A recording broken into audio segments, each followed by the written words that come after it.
Hello everyone, and welcome to the second episode of the M48A2 Patton Tank build. This episode we're going to be exploring airbrushing techniques.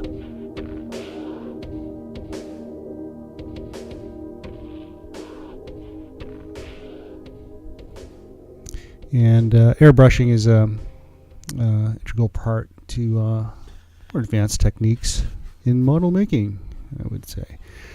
Here I've laid out the parts after carefully sanding away all the excess plastic. That's another video, I guess, maybe, perhaps, prep of your parts. And can't stress the washing with, I use warm soapy dishwater to wash off the mold release. So a little trick I use, or what I like to do, it's a bit of foam, double-sided tape on cardboard, and just cut up a couple of pieces of those. I cover them in packing tape, the cardboard that is, to prevent them from getting saturated.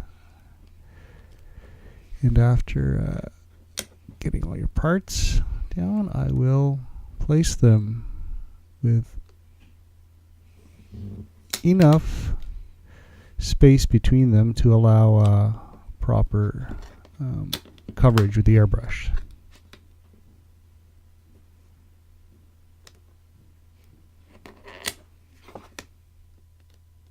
There you go. On this one, this is a small part that I used on one of these boards that I put together, and you don't have to use all of the double-sided tape, and with this you can just use those little white patches are where the sticky double-sided is exposed, so there you go. But these are just things that I do. You may have, I've seen people use toothpick sticks, I guess, and little alligator clips. Those are the axles. I'm not going to paint those. Unnecessary. So after the spray paint session, here we go. Nice even coat. Those these right here are going to be seen. The ones on the right, those road wheels, and we're getting I spray painted in olive drab Tamiya acrylic, by the way. It's an example of a close up here to make sure that you've got all of the paint covered, especially on the inside of these deeper wheel wells of the drive wheel.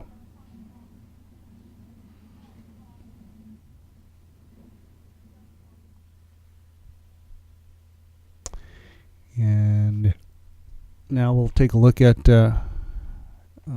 another part of airbrushing is masking. Masking off the parts that you don't want to get sprayed the other color, the second color, which is what is coming up next. So I use the cellophane tape or scotch tape or whatever you want to call it. It is easy to cut and doesn't seem to be affected by the acrylic. I'll make sure that it is cleanly adhered to the front, and that's why sanding is good. Make sure these surfaces are nice and flat, and once you got that, you can go ahead and trim away with a nice sharp blade on your X-Acto knife. So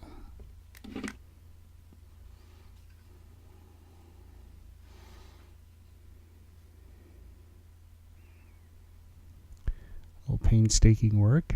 It's funny, this is the first one I did of many more road wheels to come, you'll see. But there we have it, nicely done. Make sure that it is sealed, because that's the important part of this whole endeavor. And I think I've done a pretty good job. After spray painting, I've I've omitted that part at this point just to quickly show you people what it's going to look like. At this point, I'm using a semi-gloss black, which is what the instructions call for. Oh, isn't that nice? Look at that. Looks like rubber, but it's semi-gloss, actually, black. And it should, I think, in my opinion, be an actual rubber that Tamiya comes out with the XS85. This is my booth. This is my spray booth, eh? So, and thinner. Lots of it. So don't be afraid to buy that because I use it and I am quite happy with it instead of using some other something. Why not stick with it? 24 of these guys I did, and that would be the first step of olive drab. And then now this brand new bottle I just bought of XF85. To me, the numbering system, if you're not aware, is XF. The F stands for flat, like a matte finish. So this, you'll know you'll be getting a flat black. So I like to stir this up with a stick, like a toothpick. I don't like to shake the bottles. I don't know, just a thing I do. Tends to keep the lid clean, I guess. And I use an eyedropper. Yeah, it's a little more controlled instead of pouring it, and it doesn't hopefully get everywhere. This is straight out of the bottle, so undiluted at this point. So when you're mixing paint, it's all a matter of feel, to me anyway. About that much to do this coverage, to cover what I've got happening here. Yeah, how much is that? I don't know. 15 mil. Now I will add some thinner, and I use when I use the dropper here, it is specific. I use it only for the thinner. I don't use other paints with that, so that's another trick I have. And with that other dropper, now I mix the paint in the mixing cup, and this is when you can. I'm actually what I'm doing right now is looking at the consistency of this guy, the thick, if it's how runny it is. It has the running quality of milk. No, maybe a bit thinner. Anyway, it's 50-50, 1-to-1, more. So filling up the cup of my Badger airbrush. There it is there. Trusty action on that. And a little test. And this spray booth is indispensable for sucking out all of those bad fumes you do not want to be inhaling or filling your workspace up with. So that's being vented now directly out the window away from everything. Yeah, just go ahead and what can I say? Just go ahead and do it. Get these settings right. I have too much air. I will admit I'm having some problems right now. You can hear that kind of stuttering sound, spluttering. No, that's not good. Something's going on. So I'm not happy with my airbrush at this point, but maybe I can fix it out. I think my first mix here was a little thick. A little more thinner next time, but anyway, good enough. The paint's getting on, it's even enough, and I'm giving it a nice heavy coat. And well, I will get it right. I'm having problems at this point because I don't have the regulator that I want on my compressor, and so my air is all messed up. Excuses. Okay, that's done.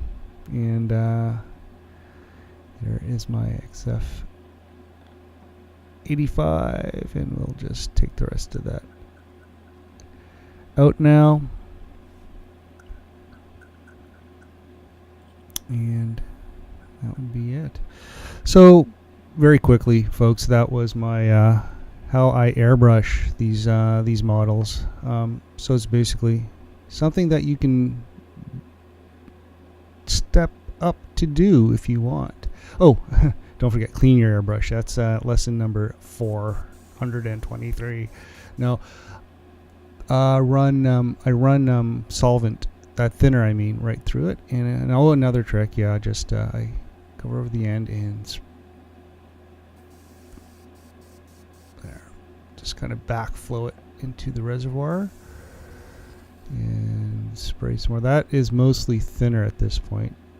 And I take the tips off and just drop them into the little cup there. That's just something I do. Oh, if you've never seen the inside of a airbrush, there is the needle. Make sure that is nice and clean. You can wipe that off with a rag, and go ahead and take your whole airbrush apart if you want. You don't have to. I don't. Maybe you do, but do clean at least the tips out. And I'm using a little throwaway glue brush you can get. It is cheap. Again, the spray booth indispensable for all these fumes. I know it's just acrylic paint. You may think it's water-based. You can be using water, but thinner just works a lot better, in my opinion. Just cleans it up really good. And you notice I'm wearing gloves. I don't. I just don't particularly think you should be getting this stuff on your skin, but hey, that's just me. What a mess. This spray booth is a mess. I'm looking at it now in this video. That's all paper, actually. I've lined the inside of the spray thing here with paper so I can just clean that up. Anyway, blah, blah, blah. It's boring. It's boring cleaning out airbrush. Thank God I can speed through this. And that's it. Maybe a little too much on the emphasis on the cleaning. Who wants to watch some guy cleaning out his airbrush? Anyway, there you go. All right, that's it. Airbrushing 101 in the M48A2 Patton Tank build. Thanks, guys, gals, everybody who's stayed to watch. Next episode is going to be dry brush techniques, because I have to do the tracks of this guy. So check out the photos on Instagram if you do follow that, and if not, just check out my next YouTube video.